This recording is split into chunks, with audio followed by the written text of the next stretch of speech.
Hello, I am Sydney Luttrell. I am currently a sophomore here at Vanguard. I'm a liberal studies major, planning to pursue special education. On campus, I work in the Office of Student Engagement as a board of director, and I work in the Office of Admissions giving tours now. I am from the Central Valley area, so Kingsburg. It's a very small town near Fresno. It's like 20 miles south of that, smack down in the middle of California. Love it. And this is my story.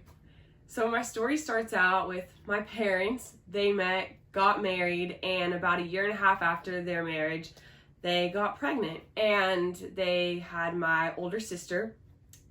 It was a normal pregnancy. Everything was going good. And at like the 3-month mark, my sister started having seizures that my parents were seeing. And they decided that they had to take her to the doctor. So they took her to our pediatrician, and he was like asking my parents questions, asked my dad to like hold my sister how he was holding her the last time. And my dad like picks up my sister and she goes into another seizure. At that point, like the doctor walked out of the room and my parents just kind of sat there with my sister, and he came back like couple minutes later and was like, "I'm sorry, I just had to gain my composure. I've only ever read about this. I've never actually seen it in person." And got out a sticky note and wrote down tuberous sclerosis and gave that to my mom and was like, "You need to go to Valley Children's Hospital, which was like an hour and a half away from where my parents were living at the time." And basically it was just like, good luck.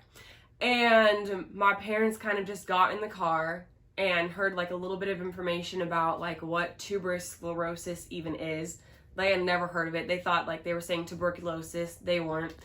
And my parents went home. They called Valley Children's, and it was like 2 days before the 4th of July. So the offices were closed, and they were like, "Well, we can schedule you in like a couple days after." And so after that, my parents got to go to the hospital, and then they got transferred to Oakland and basically found out that my sister was never going to be able to walk or talk. She was just kind of going to be a blob baby.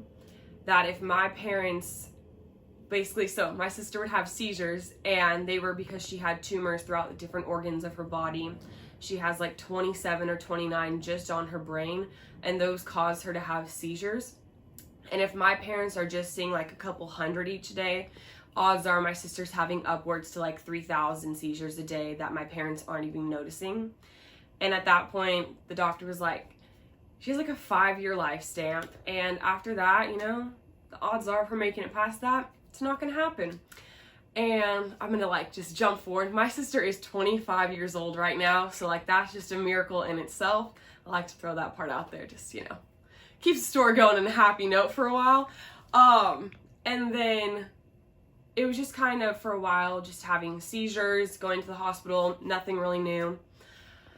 5 years later, my sister was 5, I was then born, and I kind of became like, I would say like the normal kid in the family.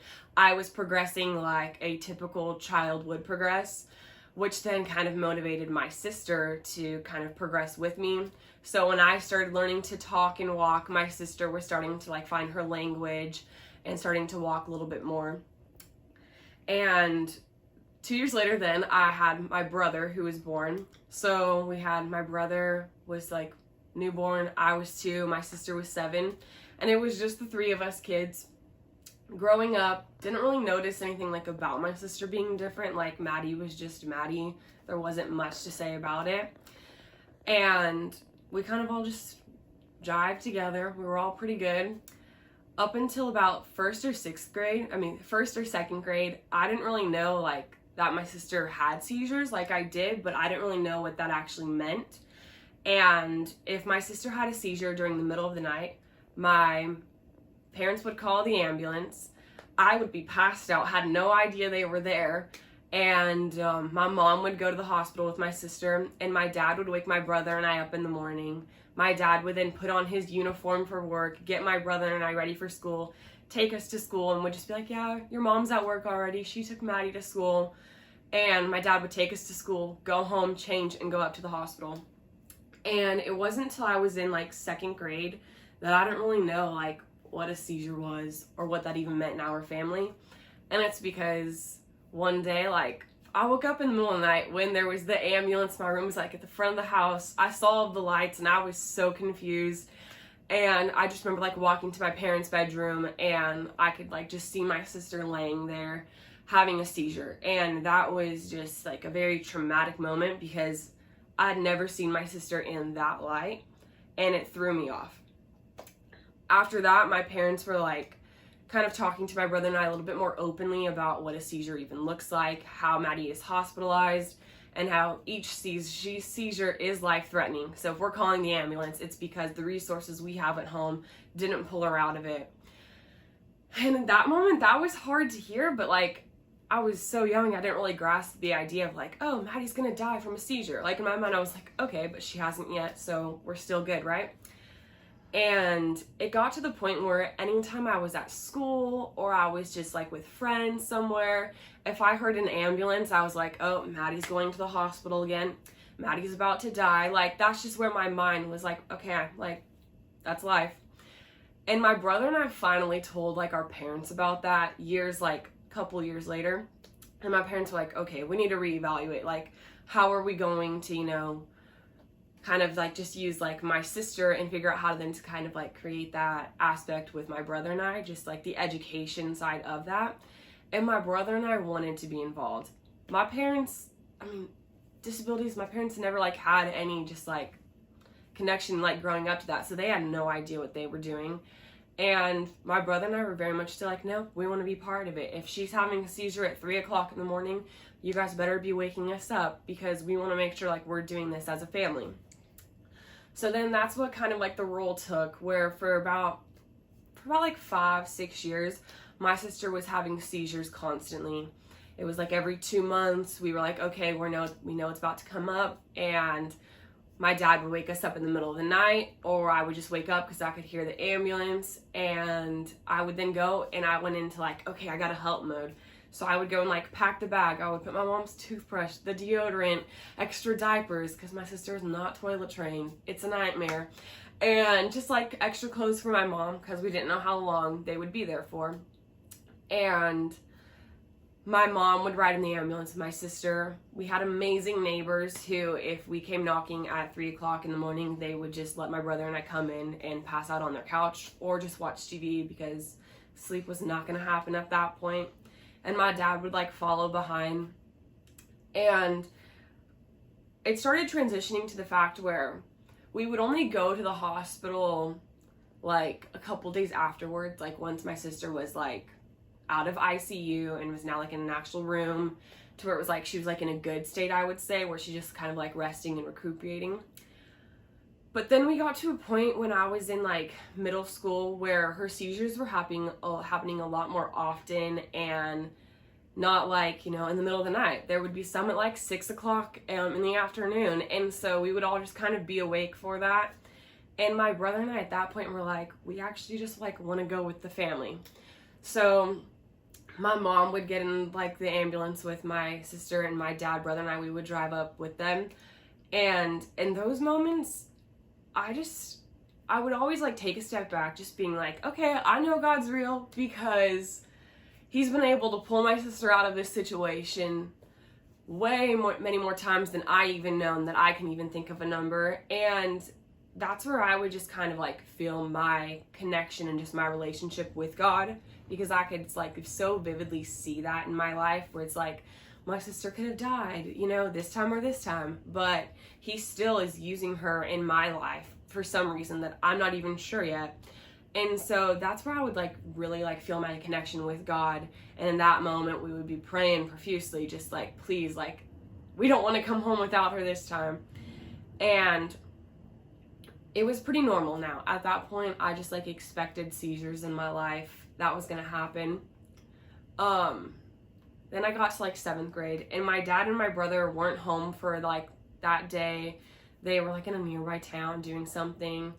And my sister is an amazing swimmer, just like basically a fish in the water. She loves our pool.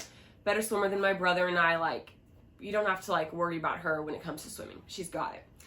And it was just a day during the summer, and my sister was swimming in the pool, and my mom like went inside just to like grab her food and went back outside, and I like hear like a blood curdling scream. I just like sat there like frozen on the couch, just like, I don't even know what happened. And so like I'm yelling and I don't hear any response. So I go outside, and my sister had gone into a seizure into the water. And in that moment, I was like, I don't know what to do. Like, I froze. But then I got out of that, like, frozen state of mind real quickly, because I was like, yeah, nope, I gotta step up. So I remember that being the first time that I ever called 911. And I was like, okay, this is testing my knowledge. What do I even know about my sister? So I, like, gave off name, date of birth, hour, like, address. And then right after I gave off the address, our phone line cut off. And I freaked out, because I was like, they're not gonna know, like. And my mom was like, it's okay, like, you said the address. And so I had gone out, and I was waiting out in like the front yard for the paramedics to come. And I mean, it just shows how common they were coming over. They would like walk in, and they started to go straight to like my parents' bedroom, because my sister usually slept in there on like another bed. And I was like, no, this one's in like the backyard. So they like took them there, and I was so terrified because I was like alone in that moment. My mom and my sister had gone to the hospital. I was like at my neighbor's, but I didn't have my brother, and my brother was like my saving grace. That if I had him, like, I was fine. Like, the comfort was there, and I knew I wasn't going through it alone. My dad and my brother were in Reedley at like the high school, which is like a town like 15 minutes away from Kingsburg, and my neighbors had like friends there. And this is a God moment, because you just know it has to be. He was like, I'm gonna call one of my buddies and just see if like he can get over there. So he like calls his friend, and he was like, hey, like, where are you? And he's like, I'm running at like the Reedley High School track. And he was like, I need you to like go to the field that's like just behind the football stadium and find like my buddy Dan and tell him that his daughter's going to the hospital and he needs to get home right now.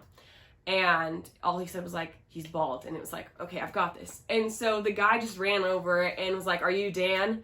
And was like, your daughter's having a seizure, you need to get home. And it was like, you know, the odds that he would be right there at that time, it's God. God had him there right there for that moment.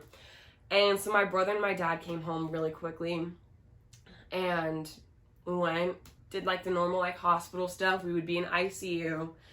And that was the one that I thought, okay, she's gonna die. Like, I had that feeling, and I'd like come to just like, okay, like, this is the moment. I'm like, I'm 11 years old, and my sister, my entire world, like, the reason I am who I am today is just going to be gone.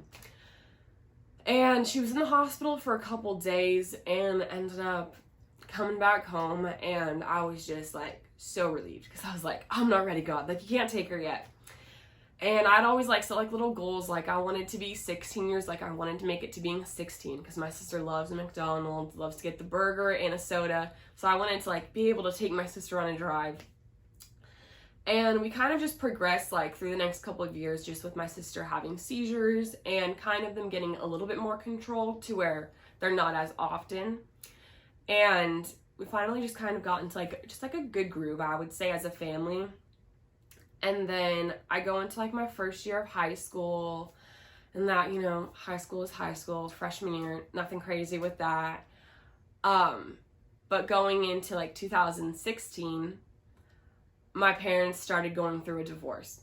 And in my mind, that was not possible, because I was like, no, like, we're good. Like, this, like, in disabled communities, like, the divorce rate is so much higher. But in my mind, like, my family, like, we're perfect. Like, this is not going to be a thing.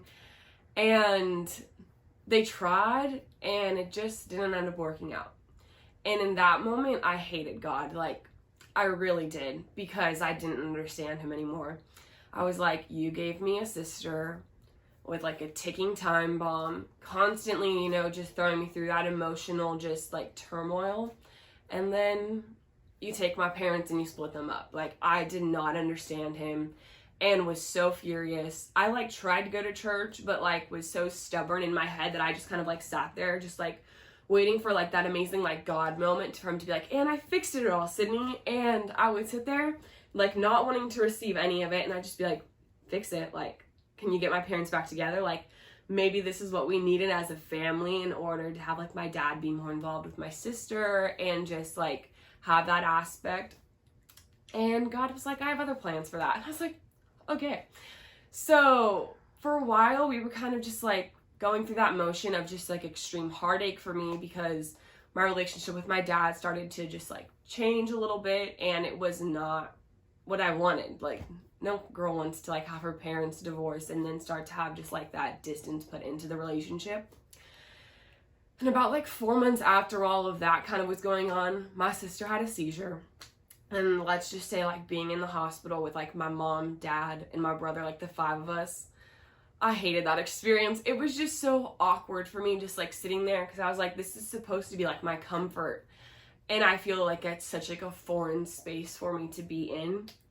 And that was actually the last seizure my sister's ever had. So it was like June of 2016. So we're like 5 years seizure free, which is its own celebration in itself. Just love that. Can't even imagine life like that. But that's then kind of when I started to go through my struggle of connecting with like my dad, and then also connecting with God, because I was so just done with him. And I would go through the motions. I was still very active in like my like church, like youth ministries, but going to church on Sundays and like sitting through like the actual just like Sunday service, I would do that. But I just didn't actually feel like I was there. I felt like I had to do just like the check off my list, like, yep, Sydney, good kid, yep, good grades, yep, now I'm going to church. We're still in like a good little like swing in life, I guess I would say. And I just, I was doing really well in school. I had moments of temptation, and I gave in to temptation. It was easy, and I was just like, I'm still having fun, and I'm still doing great. Like, if you look at me on surface, I look completely fine. So why would I, kind of like try to change anything? And it took me about 8 months just to tell my best friend that my parents were divorced. I did not want to even like own up on that, and I just feel like it reflected off of who I was. And the moment I like started like sharing that, I just felt like such like a release, and then it made our relationships stronger. And my friends were like, we had no idea. And I was like, great. Then I kept it all together, which that's never a good thing. And I kind of then just kept going through just some time during that where I was going to school, and I would be at school, and I was just like the energetic, happy, optimistic version of myself, just like crushing it in life. And I would go home, and I would just have like the constant reminder of just like all of like the sadness and just like depression just seeking in, and just like wanting to be home. But then like whenever I'd have to go to my dad's, I just really felt like it would just take everything out of my soul to be there, because I was just so hurt. And I had a really hard time like just figuring out like the outlet that I needed in order to kind of like find that freedom, I guess I would say. So I started running cross country and track, and I know, miles, love it. And it became like the perfect thing for me. It was just a chance for me to like kind of like clear my mind and just be free. And I then had my coach. Oh, that man is like the most amazing man in my life. He really took on the just like male role model figure that I needed in my life at that time, because I wasn't having that like relationship with my dad. And I would just walk into his classroom whenever and just kind of just sit there, talk about some of the crazy stuff going on like with my dad, or just, other like family stuff, and just kind of like sit there, and he would just like take it all in. And then if like he had something to say, it would always be very minimal, and it was like what I needed. So I then kind of went through like the next like 2.5 years of high school, just really always turning to him and having him just be kind of like that one support that I needed outside of my family. So I just kind of kept going through school, and my dad and I would have just like moments where our relationship would be good, and then something would happen and I would get so angry, and communication was not my thing. Like, I'd rather just be like, he's my father, he can figure it out, and I don't have to tell him why I'm upset, because like he should know, which is ridiculous because you're never gonna know what's going on in my head. But in my mind, he would like get that, like sixth sense. And we finally got to a spot where in my mind, I was just done. I was like, I don't need a dad. Like, I'm doing pretty good on my own. Like, I have my mom, I have my coach, I have really great grandpas and a great uncle and like a great uncle that I'm like, I'll be fine. And I go into my senior year of high school and I have conversations with my dad, just like how like not involved I allowed him to be in my life, and how with my brother being 2 years younger, like you have a chance to have just like so much involvement in Luke's life. And that's kind of where I left it. It was just like, I'm just gonna be there to like make sure that you're still connecting with Luke, but when it comes to me, like I don't really need anything. Like I'm good. Focus all your time on my brother. And in my mind, I was like, okay, I'm fulfilled in that. And then I hit like January of my senior year, and my uncle, who had just kind of been, I would say in and out of my life for a while. He was a drug addict and just would be clean and then just kind of fall back into that path again. And his parents like would try to help him like, get back on his feet, and it never stayed. And it's gonna sound really bad when I say that, like I'm really shocked that my uncle lived as long as he did, but like I am. In my mind, like he would have passed away many years ago, just with all like the damage he did on his body. And that was a really like hard moment in my family, because that was like one of the first people that I actually like lost. And it was not a very fun weekend in my mind. I had like gone and like stayed with my family, like my Oakdale family, my dad's side, and we were like in the hospice facility, just kind of like sitting there. And it was so uncomfortable in my mind, because I'm like, we're all just sitting here just like waiting for like the nurse to come out and say like, yep, Derek's passed. Like I just, in my mind, I cannot wrap my head around that. And just like the family dynamics, it was my aunt and uncle, my aunt was my dad's sister, and then my dad, and then his parents, who had a very nasty divorce, and then like my Nana's new husband. And in my head, I was just like, what are we doing? Like, why are we all sitting here together? And I know like we had to support each other, but it was just like, I don't know, 20 different worlds colliding in my head. I just was not a fan. And then my uncle had passed away that Friday night, and my family, we all kind of then just were like kind of like, what's next? Like, that sounds bad, but just like not really knowing like what steps that even means for the family. Like we're going through the grieving process, but not really even understanding the grieving process of like what losing an uncle, what losing a brother, what losing like your son looks like. And it was a very like foreign feeling. And death is just, it's not a fun thing to go through, especially like with different people and just personalities and how they all handle things. It really did a lot of like internal damage for a lot of my family members. And that was really hard, because I kind of was just there and like wanting to make everybody okay and like comfort in that aspect.